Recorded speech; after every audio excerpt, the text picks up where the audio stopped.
মোক্স বিদ্রোহী দাবি করেছে যে তারা আরাকানে 500,000 অভ্যন্তরীণ বাস্তুচ্যুত ব্যক্তিদের আইডিপিএস রক্ষা করছে, যার মধ্যে প্রায় 200,000 বুথিডাং এবং মংডু শহরে রয়েছে, যেখানে 80% রোহিঙ্গা মুসলিম এবং 20% অন্যান্য জাতিগত মানুষ এবং অন্যান্য সম্প্রদায়ের মানুষ।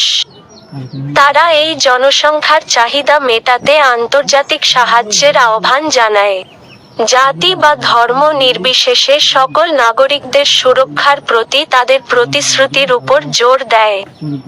যাই হোক, তাদের কর্ম বাস্তবে ভিন্ন গল্প বলে।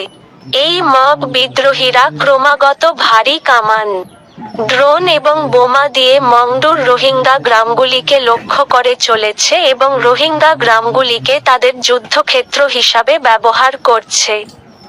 তারা রোহিঙ্গাদেরকে তাদের মানব ঢাল, পোর্টার, ফ্রন্টলাইনার এবং প্রহরী হিসাবেও ব্যবহার করেছিল, যার ফলে অসংখ্য মৃত্যু, আহত এবং আরও বাস্তুচ্যুত হয়েছিল।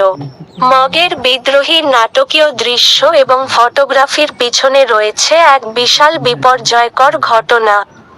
প্রথমে তারা রোহিঙ্গাদের কাছ থেকে গহনা, নগদ টাকা, গবাদি পশু ও অন্যান্য মূল্যবান জিনিসপত্র লুট করে নিয়ে যায়।